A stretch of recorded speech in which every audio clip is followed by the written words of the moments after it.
Nuestro próximo invitado es Francisco Camacho. Él es socio director en Move Consulting, profesor part-time de la Escuela de Administración de la Universidad Católica, psicólogo y magíster en comportamiento organizacional. Hoy nos viene a hablar sobre las habilidades cruciales para que la inteligencia artificial sea tu aliado. Bienvenido, Francisco.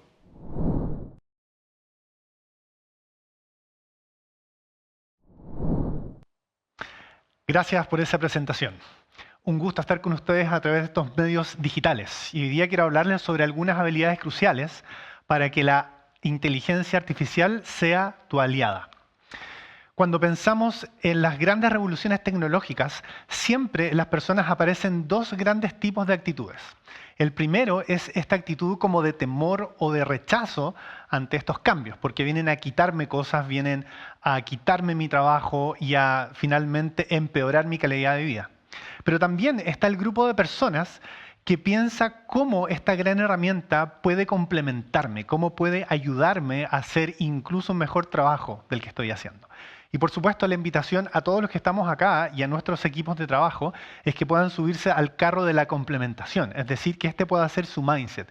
Cómo la inteligencia artificial puede ayudarme a hacer mejor mi trabajo.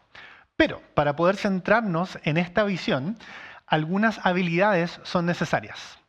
Déjame mostrártelo con un ejemplo. Yo tengo una socia con la cual llevamos 11 años trabajando juntos en Move Habilidades Cruciales.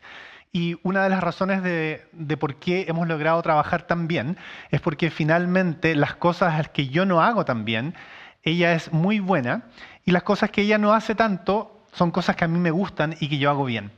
Esta complementación finalmente requiere que las personas sepan qué es lo que hacen bien y en qué no son tan buenas. Es decir, requiere cierto autoconocimiento. Y de cara a la inteligencia artificial, necesitamos saber cuáles son las cosas que la inteligencia artificial no hace tan bien y las que sí, y lo mismo con los seres humanos. Por lo tanto, un ejemplo. Este es un ejemplo bien terrible, la verdad. En el año 2015, Google Fotos, por error, etiquetó a una pareja de adolescentes como gorilas.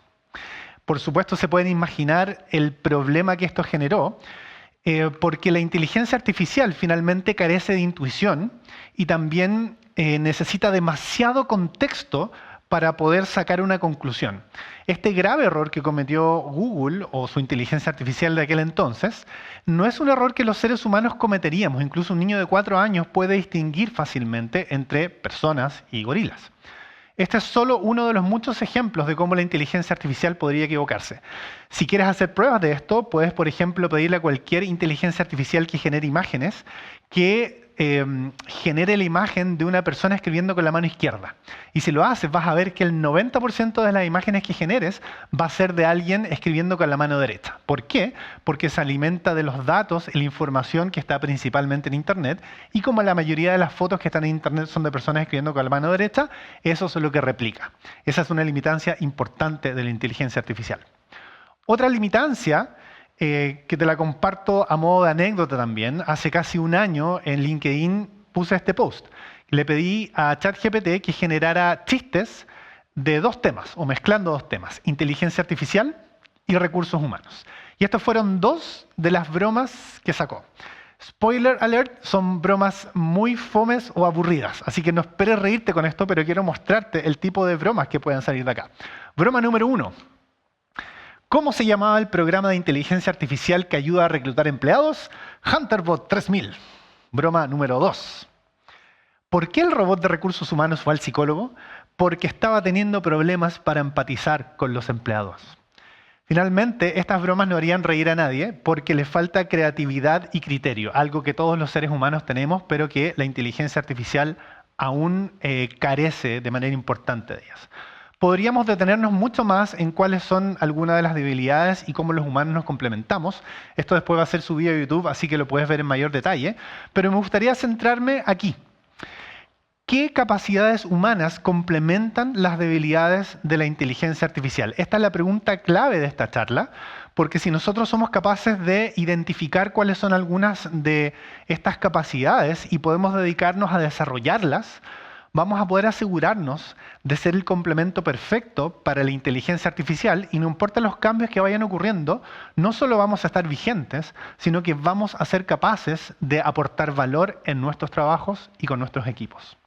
Y para esto, de alguna manera, para pasar desde una perspectiva de sustitución, que es lo que le ocurre a la gente que tiene miedo a estos cambios, a una de complementariedad, quiero compartirte este paper que se traduce más o menos así. Dice: la época de la IA, complementariedades en el trabajo entre humanos y máquinas. Estos dos investigadores, esta colombiana Isabela Loaiza y este venezolano Roberto Ribón, escribieron este paper y la palabra epoch, que está en inglés, genera un acrónimo, que son 5 habilidades o capacidades que son un gran complemento desde nosotros las personas hacia la inteligencia artificial.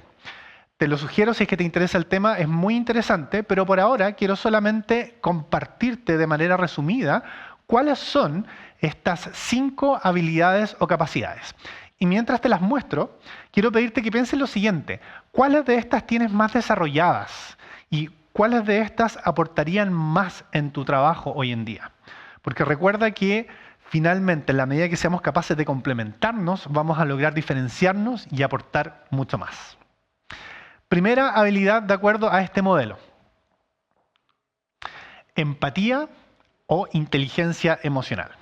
Mucho se ha dicho de esto ya. Sabemos que la inteligencia emocional se trata de aprender a identificar las emociones en mí, en los demás, y a gestionar mis emociones y las de los demás.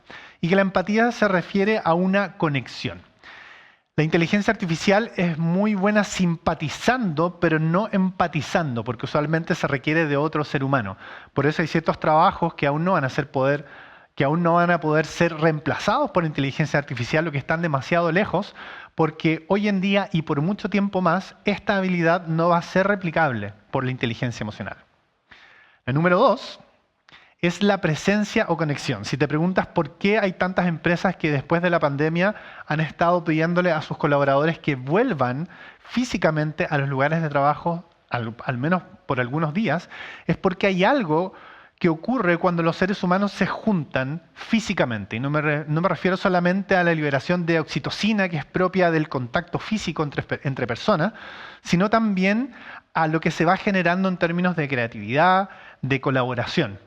Esto es algo que, por supuesto, la inteligencia artificial no puede copiar y que también seguirá generando valor por mucho tiempo.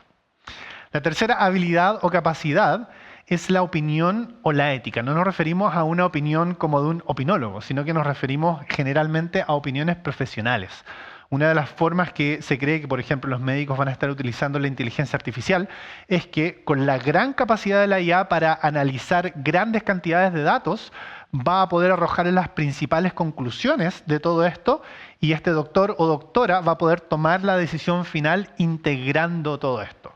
Y no solo por el criterio profesional que le da la experiencia, sino también por ciertas implicancias éticas.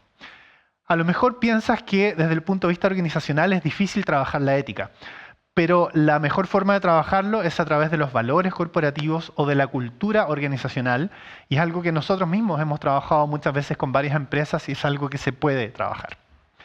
Cuarto, creatividad e imaginación. Tal como lo vimos con uno de los ejemplos anteriores, los seres humanos nos seguimos caracterizando por ser tremendamente creativos e imaginativos. Recuerda que esto no está limitado a las áreas de marketing y a las agencias de publicidad, sino que la creatividad tiene que ver con ir encontrando formas de resolver problemas del día a día de una manera poco usual para poder aumentar la eficiencia o encontrar una mejor solución. Y por último, la esperanza, hope, de ahí viene la H, o el liderazgo, esta capacidad de motivar a las personas, esta capacidad de influenciar a las personas, esta capacidad humana que tenemos de otorgarle un propósito a las cosas que hacemos para que estemos dispuestos a ir más allá, para que estemos dispuestos a esforzarnos más. Esto también es una de las características que estos dos autores postulan que son esenciales como seres humanos porque se complementan muy bien con la inteligencia artificial.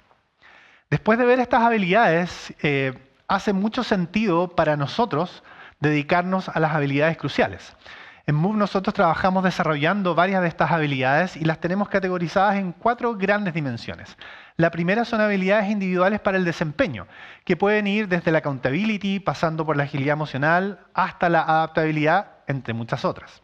Luego, si nos vamos alejando más de la persona, también nos dedicamos a desarrollar habilidades relacionales para conexión, como podría ser la comunicación, el trabajo en equipo, hasta servicio, entre otras. Si nos alejamos un poquito más todavía, hay habilidades de liderazgo para justamente inspirar a las personas, que pueden pasar desde el feedback, reconocimiento, la gestión de conflictos, etc. Y ya casi bordeando lo técnico están las habilidades estratégicas para la proyección, como podría ser la gestión del tiempo, definición de objetivos o la gestión del cambio. Estas son algunos ejemplos de las habilidades que nosotros nos dedicamos a desarrollar y les llamamos cruciales porque justamente de cara al futuro son las habilidades que necesitamos desarrollar. Hay varios estudios que muestran de que después de los 30, 35 años para seguir avanzando en tu carrera, las habilidades técnicas van perdiendo un poco de protagonismo, que siempre lo van a tener, y todas estas habilidades son las que van cobrando mayor valor. Y cuando vemos estudios y papers como el que les acabo de mostrar, hace sentido el porqué. Si quieres saber más de esto, te invito a visitarnos en nuestra página web move.cl. Muchas gracias.